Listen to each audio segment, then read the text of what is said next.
Welcome to In Focus, where we discuss pressing global issues that are shaping the world today. Israel continues striking the heart of Beirut, signaling a possible broadening of its ground operation into southern Lebanon. Elsewhere, the US vice presidential debate left America's voters divided over whether it could make a possible change in the poll results. And finally, the Russo-Ukraine war has underscored geopolitical uncertainty in Europe as winter approaches. Stay tuned.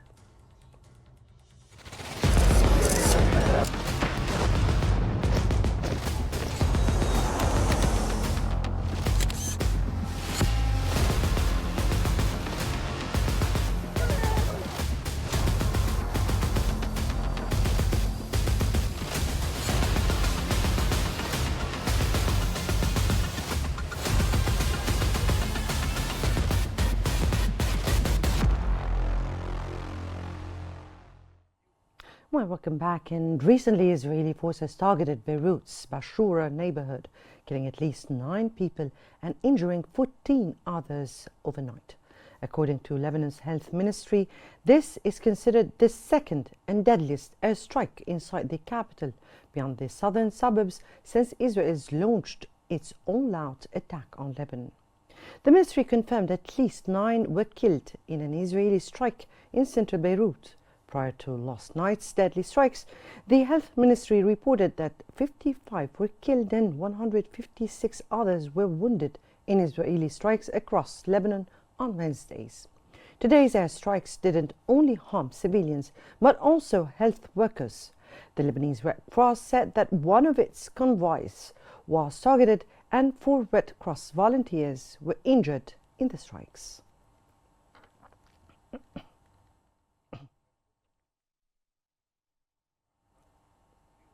Meanwhile, the European Commission has announced a further €30 million in humanitarian aid to help those most in need in Lebanon. This boost follows the additional €10 million provided at the end of September, bringing this year's total amount of aid to more than €104 million. The aid package aims to increase humanitarian support in Lebanon through food, shelter, healthcare and other essential services.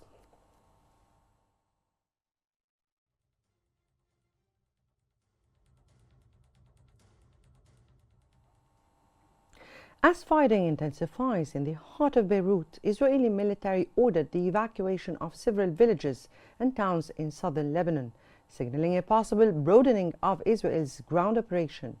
The Wall Street Journal highlighted that recent Israeli airstrikes mark a gradual expansion of what it says are strikes targeting Hezbollah in the Lebanese capital.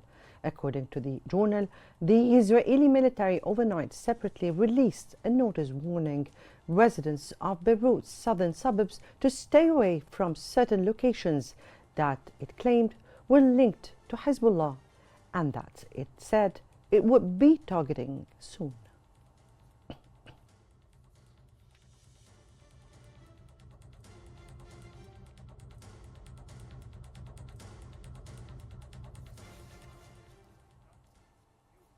For more analysis into the current humanitarian situation in Lebanon, we're joined from Beirut by Dr. Youssef Bakhash, the president of the Lebanese Doctors Syndicate. Good evening to you, sir. Good evening. Doctor, the humanitarian crisis has deepened significantly since Israel's ground incursion began. Can you describe to us the current humanitarian situation in Lebanon? Of course, since the start of the attack last September 17, the healthcare system are experiencing a very critical and challenging situation. So we can approach these challenges from different points of view, from the hospitals, from the doctors and physicians, from the casualties and the injured patients, and finally also we need to highlight the situation of the refugees themselves. So as for the hospitals, we all know that the crisis till yesterday have led to 9,300 casualties. All these injured people were admitted to the different hospitals, were treated, and they have received the right appropriate treatment from all the hospitals located in the south, in the front line, from Tir, Nabatiye, Marjayoun, to the hospitals or university hospitals in Beirut. So all those patients were treated, were stabilized, but we all know that those thousands of people need a long journey of a treatment, months to years, to get healed from their wound. But what I can say yes, that yes. Hospitals are ready to receive more and more casualties because we were working with the Ministry of Health on the philosophy of absorb the shock of casualties, treat them, and rapidly divert patients to their homes or to other hospitals far from the crisis zones and cities. As for the supplies and medical equipment and drugs, of course, we have prepared ourselves, and we know that our stocks can help us for 3 to 4 months, but there is a responsibility on the ministry, on the government in that exact point. And as several medics were targeted recently by the Israeli strikes, what can you tell us regarding the situation of the medical personnel during this crisis? The medical personnel and doctors particularly have responded well to treat people. They went to their hospitals. We have enough doctors, but we lack nurses. We lack specialists in reconstructive surgery, in orthopedic surgery, in vascular surgery. But what we have done with the Ministry of Health, that we have organized ourselves in order to send the specialists to the right place in order to give the right service to the public. But in some situation, when we had a lot, for example, on Monday 23rd, when the strike started and led to more than 1,700 injured people in 12 hours, many hospitals in the south suffered from the lack of doctors, and they spent hours and hours in the operating room in order to stabilize patients. So now, as Order of Physicians, we are working with all the diaspora and all the NGOs in order to get people from outside, to get experts from outside, in order to come here and to help us on treating the casualties in the acute phase, and also the injured patients who need many treatments and many surgeries. Now, the Lebanese Minister of Health, Dr. Firas Abiad, said earlier, it's very clear that Israel targets health sector as it has been attacking emergency crews and health workers. Do you believe that Israel targets this vital sector on purpose? Till now, what we know that more than 100 people, around 154 people working on the health sector, from technicians to nurses to doctors. We have lost 3 doctors were killed, and tens and hundreds were injured. What I would like to say that even in time of war, we should respect the health sector in order to let them at least give the treatment to the civilians. Yes, indeed, indeed, and hopefully that will be the case in this upcoming stage. That was Dr. Youssef Bakhash, the president of the Lebanese Doctors Syndicate. We thank you so much for your insightful analysis. And let's move to our second segment, raging and the raging conflict, the Russo-Ukraine war, where Russian forces are making territorial gains.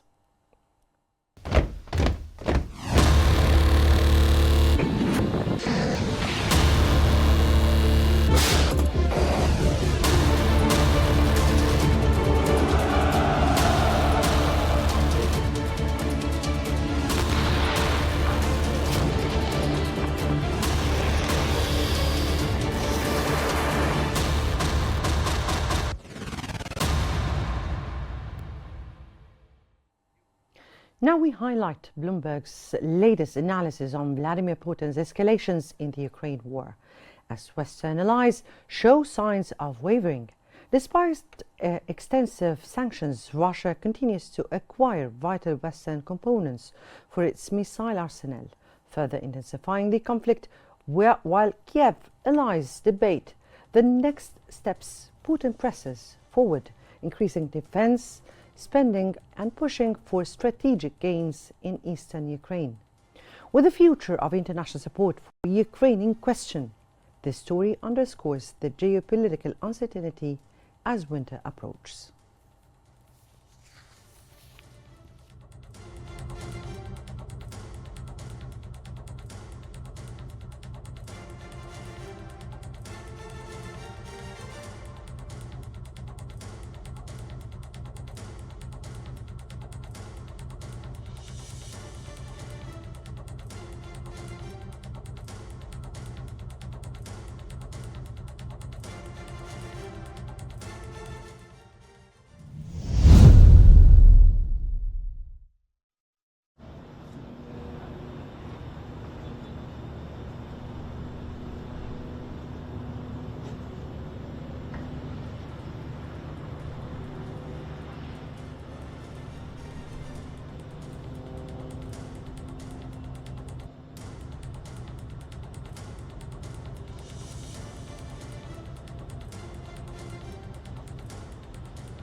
Well, welcome back to the Russo-Ukraine war, and joining us now is Dr. James Bosbartanis, a defense and international affairs expert, to help us analyze the legal and geopolitical implications of the Russo-Ukraine war.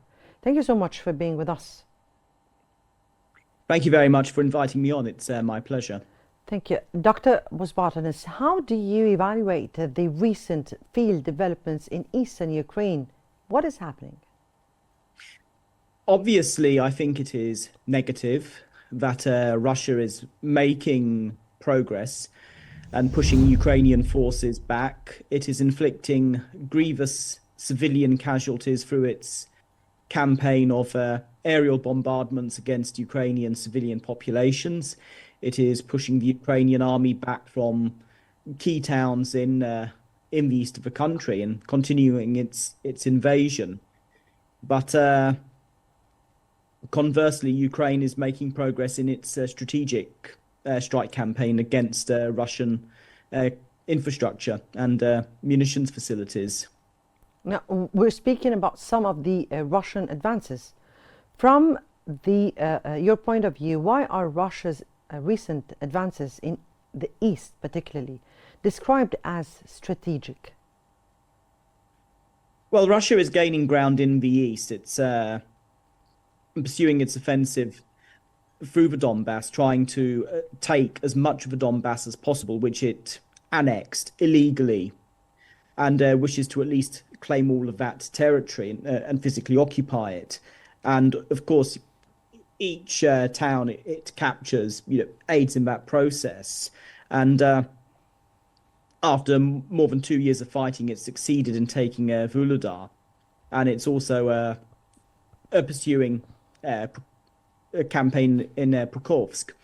Excuse my pronunciation, which, if it can take key Ukrainian towns, which are hubs in Ukraine's local transportation infrastructure, that will make a difference to its campaign.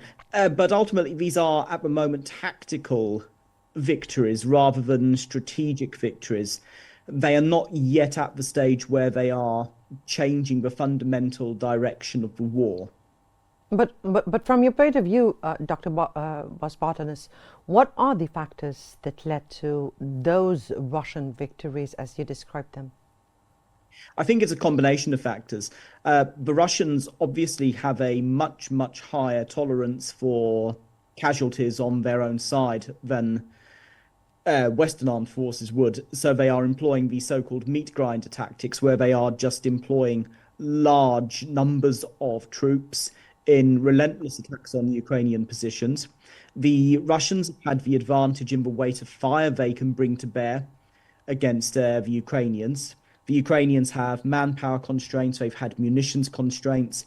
They haven't got sufficient air defenses to be able to provide air defense of key civilian centers of population, their major cities and infrastructure, and forward defense on the battlefield. So obviously they are prioritizing defense of cities and critical national infrastructure, and this means the Russians are able to bring air power to bear in the east of the country in support of their ground forces.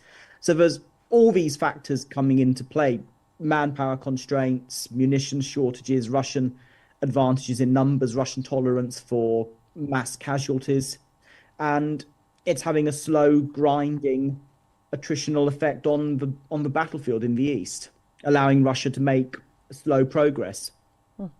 How could these tactical, as you described, strategic, as other describes, victories affect the next stages of the war? Well, I think as the Russians gain ground, there is always the risk that political support in the West might shift and more pressure brought to bear, perhaps for some sort of ceasefire along a line of control.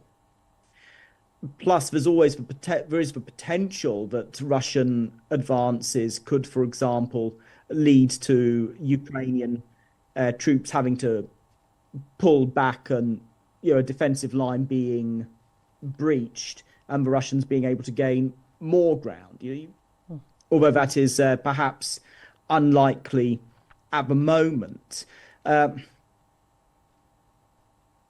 main problem for Ukraine is its manpower shortages, and the fact that going into the winter, it faces again the threat of Russian strikes against its critical national infrastructure and all that entails for its civilian population. We are coming up now for the period of bad weather in Ukraine, where military movements are slowed down because of the mud. So there may be more stabilization in the east for the coming months. So from your point of view, how will the US and its NATO allies respond to Russia's recent field advances or victories, and are they willing to lend more support to Ukraine? Hopefully, as the Ukrainians demonstrate that Russian supposed red lines and threats regarding strikes on Russian territory constitute some sort of precursor to a major Russian escalation are false. Through, for example, Ukraine's use of its own indigenous weapon systems in strikes on mainland Russian targets and its offensive into Kursk, that the United States can lift its ban on Western weapon systems being used in strikes on Russian territory, enabling, for example, American-supplied ATACMS, British-supplied Storm Shadow cruise missiles to be used in strikes against targets in Russia proper. That would greatly assist in Ukrainian defensive efforts. Yes, Dr. James, I guess our time is out and we have to end here. Dr. James was-Barton, a specialist in defense and international affairs. We thank you so much for sharing your insights, and let's dive deep into the recent US vice presidential debate, exploring candidates' strategies and key issues that would influence, for sure, voter sentiments. In this election, we each face a question. It's the fourth quarter. So tonight, right here is up and through the roof. I know the president. And even the bipartisan voice. Add a little, this is not one. We're done. Let's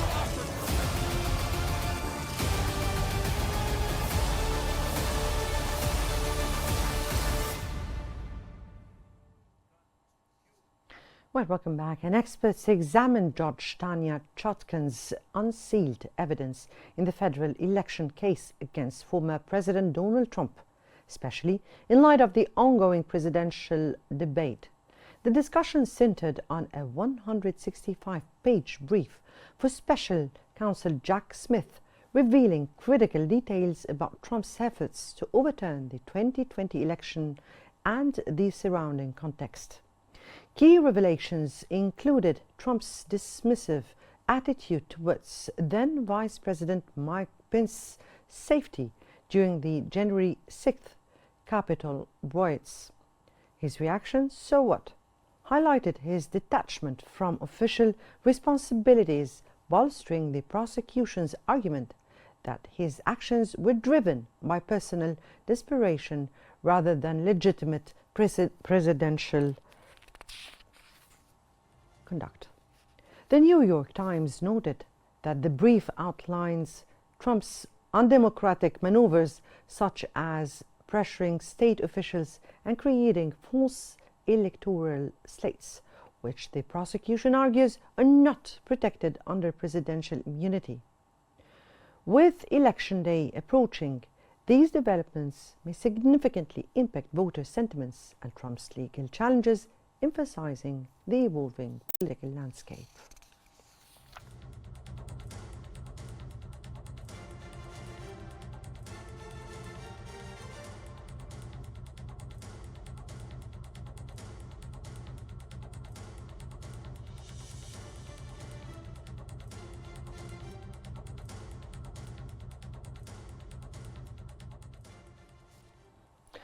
Providing more analysis on the current development and updates about vice presidential debate between Tim Walz and J.D. Vance, joining us, Mr. Ashraf Singha, world politics analyst for United Media Services. Good evening to you, sir. Good evening. Right. How do the newly unsealed details from the court will impact public perception of Trump's actions, and does it affect him in the polls roughly 4 weeks before Election Day? Of course, increasing that number of charges over time against Donald Trump going to affect, the mood of the people here in the United States about Donald Trump because he got convicted from New York. And now, Jack Smith is still trying to charge Trump for many cases, particularly that case, where Trump is being accused that he was working as a private citizen capacity, not as an official one to challenge, the election. Of course, as a U.S. citizen, as a person, as a citizen here, you can't really have expressing, the right to express your view about anything. But in terms of Trump, as a private citizen, he was in that point to challenge, the results, and this was really a disaster in terms of that Trump behavior. Many people describe this as kind of, performing out of law. In terms of his campaign now, he needs really to find a way to get out of all of these charges and Yes. try to get the people that Trump is Yes. still a good person, to pursue his campaign, and he is ready to lead the United States for Right, Mr. Singh. as a president, as a coming president. Yes, that remains to be seen in this upcoming stage and what will occur. Thank you for joining us today, Dr. Or Mr. Ashraf Singh, World Politics Analyst for United Media Services. We thank you so much for your deep analysis. And that wraps up today's episode of In Focus. Be sure to join us next time as we continue to cover the stories shaping our world.